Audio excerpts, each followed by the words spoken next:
this is Teresa Widowson with GAV TV, and I'm here today with Carol Peters and Susan Valenta. Susan is the CEO of the Gilroy Chamber of Commerce, and I think she has some news for us, don't you, Susan? I do. I am so proud to be able to announce to the community that Carol Peters is our 2010 Woman of the Year, and she is going to be honored on February 12th for our Spice of Life Awards, and we are just so honored to be able to give her the recognition she so richly deserves. That's fantastic. Carol, how do you feel? I still can't believe it. So was it a shock? Did you get a phone call? Is that how it happened? Yes, I was struggling with my computer this morning trying to get the images to you. And Susan called me, she says, I have good news. I said, oh good, I need some good news. So she told me, and I was just, it stopped me in my tracks. And it's still not real. You know, it's only a few hours into it. So I'm just honored. I feel humbled. There's so many people in Gilroy that are so deserving, and to be recognized like this is just a once-in-a-lifetime thing. I mean, it's probably the biggest honor and the best honor, and it means so much because it's the people that you know and love. That's great. I can tell you're getting emotional. So let's see, Susan, what criteria did you use to choose the Woman of the Year?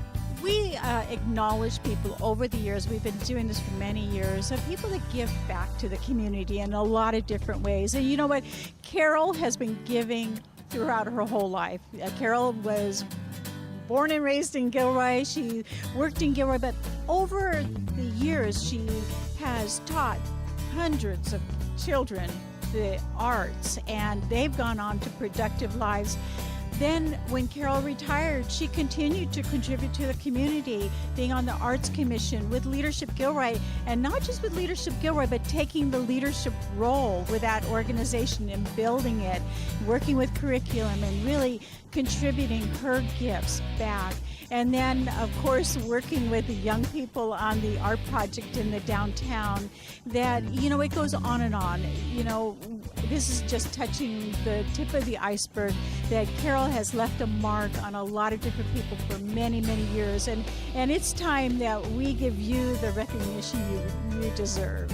Thank you. It didn't seem like work. It was a labor of love. It's something that was my passion. So it's kind of like getting a bonus for something that you would be doing anyway. And it's really amazing. I'm so excited. Well, you know, and then you have, not only do you touch the people in the community now, but with your show, Carol on Creativity, going out on the web, you touch people that are outside of the community now. Yes, I think that's just it's the most amazing thing in the whole wide world. I never even was in a school play when I was in kindergarten. So having a show on television and speaking to another audience is absolutely phenomenal. And I always thought that God had a plan for me in even teaching art, because I started out as a journalism major in college and then was at Parks and Rec, and I had so many kids come and I taught an art lesson, so I changed my major. And then after I retired, I got into the acting thing, and I couldn't figure it out because I'm old, and I thought, what am I doing doing this now? And I think it was part of the thing to keep on teaching, but with another venue. So I think that, you know, that's what I was here to do, is teach art and pass my love and my passion on. I'm just amazed, and I don't know where the heck you get your energy from, but it's just awesome to see. So congratulations again. Thank you. And Susan, any last words to the community or Carol here? Well, you know what? Gilroy is a great place to live, work, visit, and people like Carol Peters is what really makes it happen. I'm delighted. I'm excited. I'm very, very honored. I never thought I would be a recipient of this high, prestigious award, and I'm thrilled and blessed because there's so many good people in Gilroy that are so deserving. So to be selected is probably the honor of a lifetime for me. This is Carol on Creativity. Welcome. My name is Carol Peters, and today I'm very excited because I have two professional artists, both of whom I know very, very well. One from birth, and the other my son, and the other was in my class at Gilroy High School. In fact, they were both in the same class together, and they went through the art programs, and now they're professional artists making a living at doing what they love to do, which is the best way to be. So I'm going to have them introduce themselves, and I'm going to start with Augie Pagan. And Augie, what is your title, or what is your job? Currently just a freelance artist, which could range from doing all types of things. Originally I was doing video games for over 15 years, and after that I, which was maybe in the last 4 years, started freelance work, which is a little bit of video game stuff, maybe storyboards, character designs, all the above, and also trying to do a little more gallery work in between all that stuff. And you're a cartoonist. Cartoonist, So you've done a lot of things. whatever it calls for. You were, what was the, you were doing a cartoon with Wendy Penny, was it? I Years did. and years ago. She was Elf. doing the ElfQuest comics a while back, and I had a chance to color some of their covers, so they would send me the pencils, and I actually got to color one of hers at one point, which was pretty cool. I grew up reading those comics too, so. Yeah, I actually know her really well, because when I was in Parks and Rec, she was my assistant. So talk about two art people in the same place at the same time, and then she became a famous cartoonist. So it was pretty cool. And on my left, I have, James Berta. and your title? I'm a creative director. We do online lead generation. We work on mostly websites, landing pages, emails, banner ads, all the Facebook stuff you see, Facebook gaming. We're involved in a lot of different stuff, so it's pretty cool, a lot of fun. It's all computerized online stuff. Nothing like the traditional art. Right, Yeah. right. But you both started there, right? Yes. You both started there, and you were in my class at the same time, and that was amazing because you're both, like very talented. So that was a real, high for me to have some talent in the class and have them be friends, and they've been friends. And Augie actually lives in Seattle, Washington, and he flew down for an event, and he's here today to stay to do this. And James is taking off work so he can be here as well. So I really appreciate you being here, both. What was the event? What was that for? It was just Just Woman of the Year? That's yeah. all? Okay. So they were both here for that, so that's why we're doing it. So I thought it was really important to understand that when you see people working on a computer, which both of these gentlemen do, they just didn't walk out of school and say, oh, I know how to use a computer and I can do a few things and cut and paste. It was a long process of study to get where they are. And so I just wanted to have them show you a few things that they've actually, in fact, James, I would like to have him kind of take you through the process of from high school. What kind of things were you doing? High school, we were just doing a lot of color charts, color wheels, analogous colors, monochromatic, working with all the different colors, getting that pretty much ingrained so we know how to mix the colors together. And we know what colors work well with like primaries and secondary colors, stuff like that. Yeah, so... Then in college, you continued because... Yeah, we still worked with the color wheels and stuff like... And doing life drawing, we did like quick sketches. These are like 3-minute drawings we worked on, getting to know the body form. This was my first job working on video game stuff. This is kind of what I do now. We did one for Twisted Metal. We did like magazine ads, covering large posters, everything. So here's like a little bit blown up version of it. Now I'm working on totally different stuff. This was my first job I ever got doing video game stuff. It was really fun, a lot of fun work, a lot of long hours. But this is kind of what the art process brought me to, into the digital world, graphic design. Now I'm doing web design.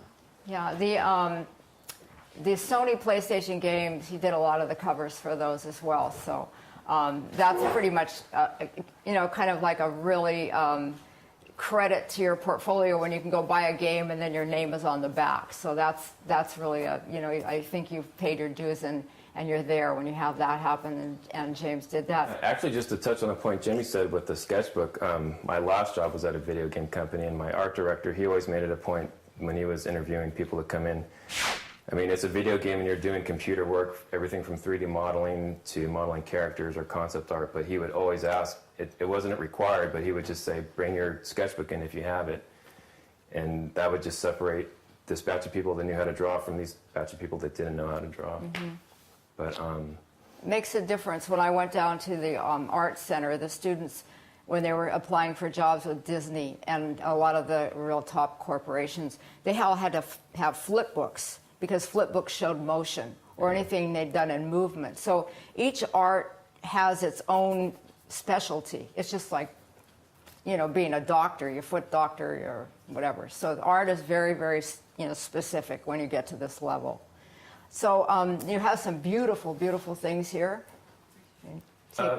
yeah, and I mean, this is the stuff I've been doing in my spare time in between work, but it still gets back to what Jimmy and you were talking about. I mean, going to school, starting off with figure drawing and learning color theory, and you're still applying that even if it's on computer, drawing in your sketchbook, and then all that's just applied to whatever you're doing, whether it's a job or something for a gallery, you're still thinking about color theory, layout, composition, so you're just always reinforcing those fundamentals into what you're doing to make it that much stronger.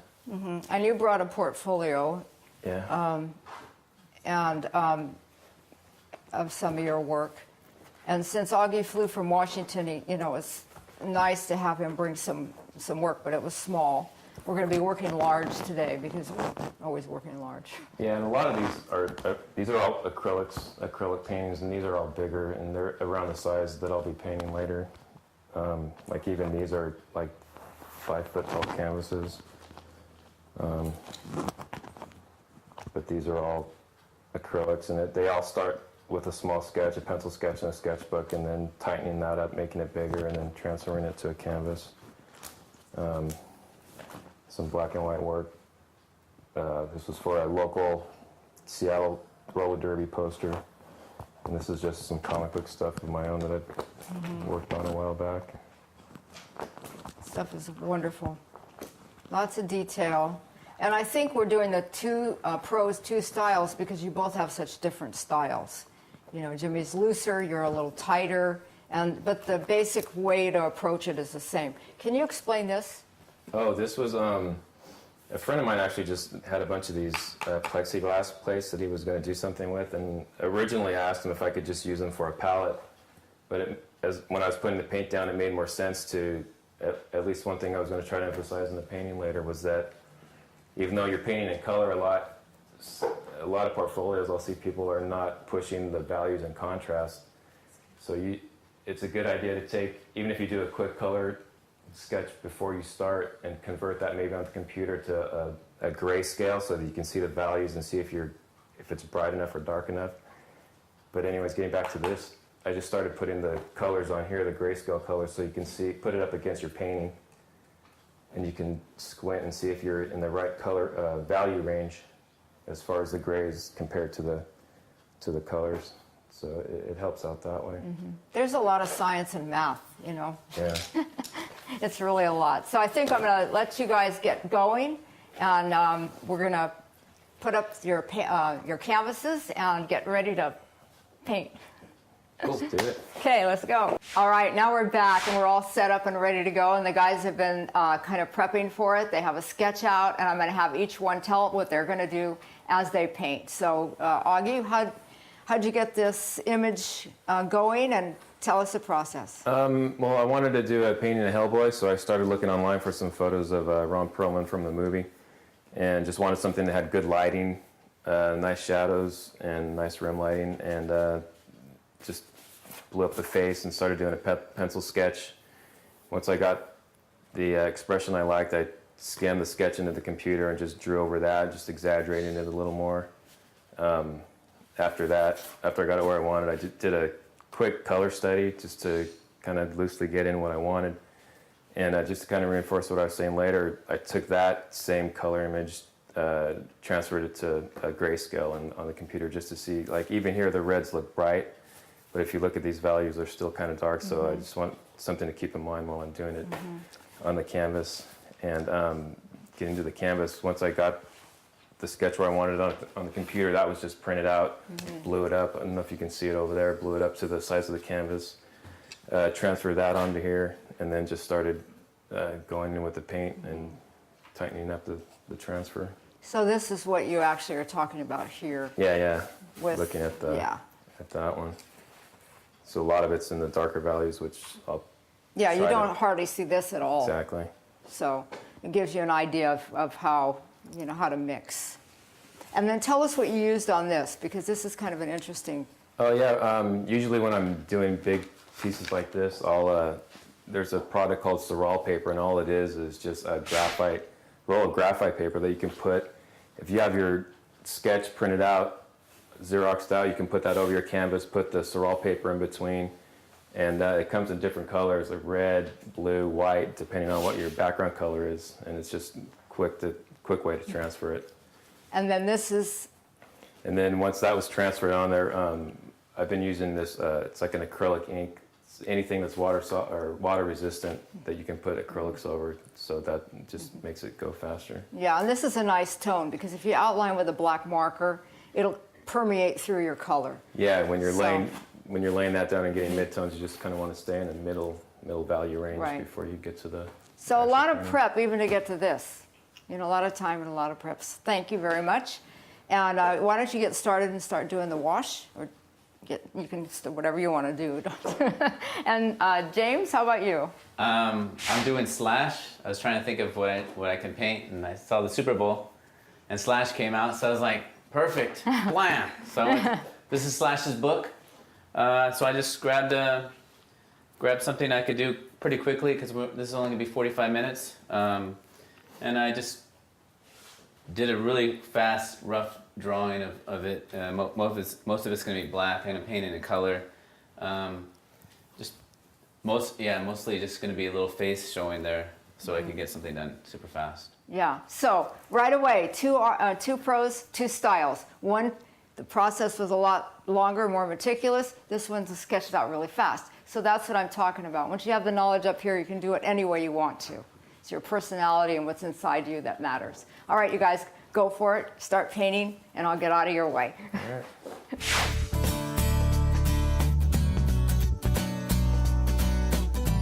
This is a wash. A wash is just a light coat. Canvas is always covered usually with a primer. Just think like a car primer. And so what he's doing now is he's watering down that paint with a lot of water. It's acrylic paint. Once it dries, it's waterproof. And he's just putting down the wash, and that will give it a seal to it, and then he'll build the color on top of that. Jimmy is actually applying thick paint at this point. There's no wash. He's just putting it down because he wants it to be very opaque, very, very black.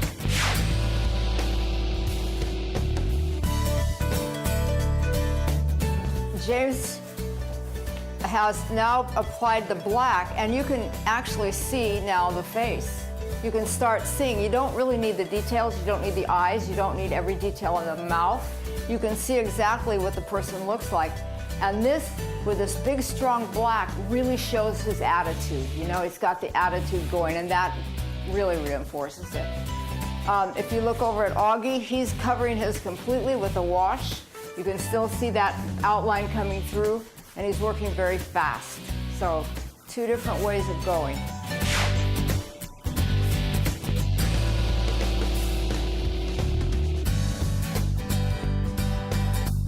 So, Augie, what are you going to do now? Right now, I'm just gonna wait for it to dry.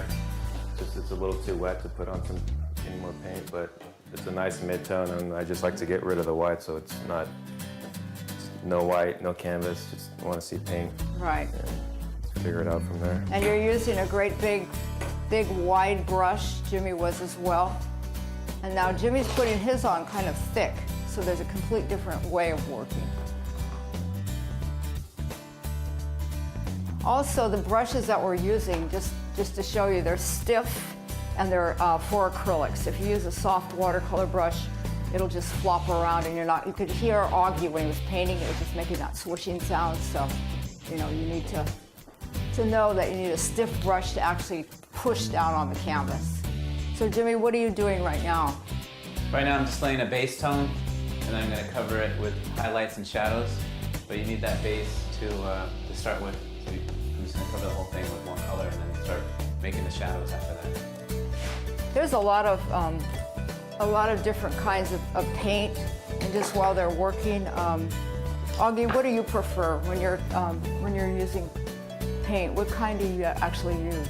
I'm a big fan of the golden acrylics. They just, you can get, there's different kinds you can get. There's bottles that come in fluid acrylic consistency that's just really nice, and at least I'm really comfortable with it. It goes down nice. I don't have to add too much water. It's at the right consistency, but they also recently came out with, I could guess some here, like, it's more open body acrylics they're called, and This one. and that, I think it's called open body, and it dries faster, or I'm sorry, it dries slower. So if you want to mix in, paints, more like a oil approach, I guess. Those are fun to use. But I'll usually just get all those different kinds they have and mix them all, just because they have a really good variety of colors. Yeah, I have some that are heavy body. Once you start painting, there's a lot of different kinds of thicknesses, and they're different. You'll like a brand more than another. But basically, it's just, a lot of times I'll buy several brands because I want to make sure that I have the right color. Because a lot of oranges are different, a lot of reds are different depending on who makes them.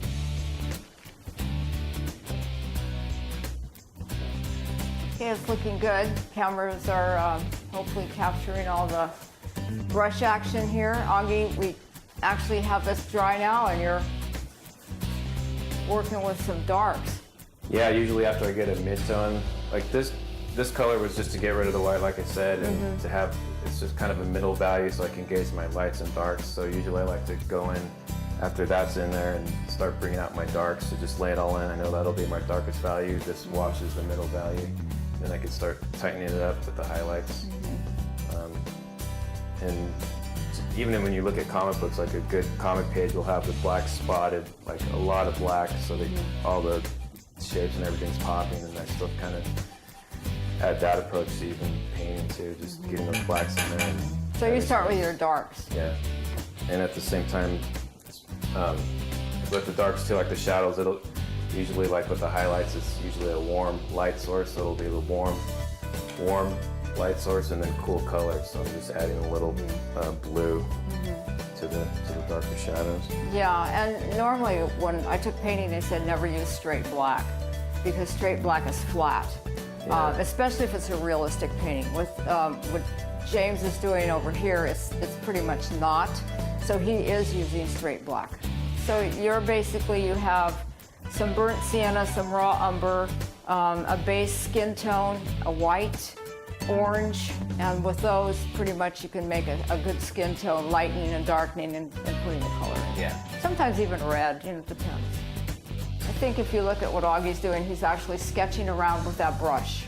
He's going back over his lines, he's reinforcing it, he's making it darker, but the movement is very direct. It's not very sketchy and just little small lines. It's a very direct, bold, mark, so that the line is very definite. All right, the guys have been working a while, and I think we're gonna wind it up for now, and then we'll come back and we'll show you the finished product.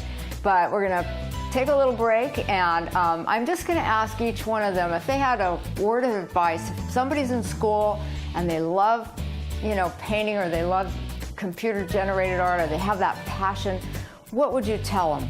And I'm gonna start with Augie. I'd say two things, like whether you're going to get into video games or comic books or illustration, whatever it is.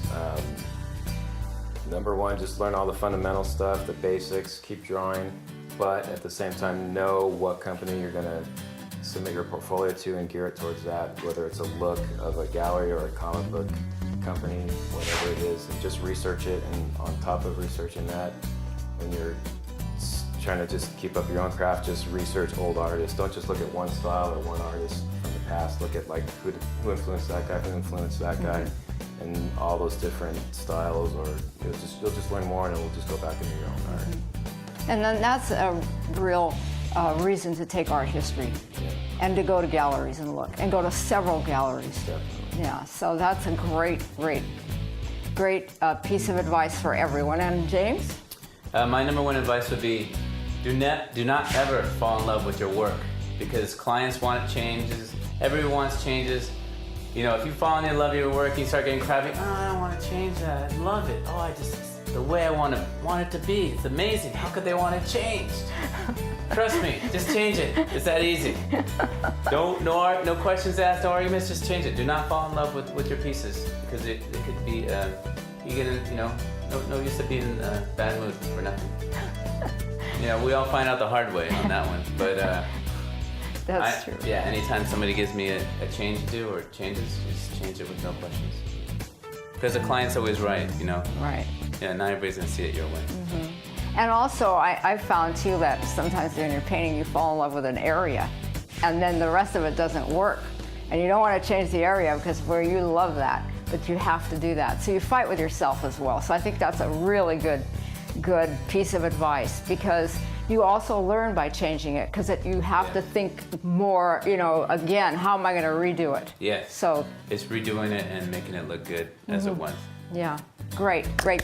Well, thank you both for being on the show. Stay right here. We're not through yet. I just would like to thank the GAV crew, the amazing Gavilan College crew. Teresa Woodowson, we have Sean, we have Pablo, we have Anawak, and Freddie. Frankie. Freddie. Frankie Freddie. And we're happy to have him at that. So thank you so much, and I really appreciate Augie Pagan from coming all this way to be on the show and to really show a pro from Seattle doing wonderful, wonderful work, and also James Berta, who stayed here another day and is not working, but is working here in the studio for me. I totally appreciate that as well. Two pros, two styles, and we're all going to say, ciao for now. Thank you so much.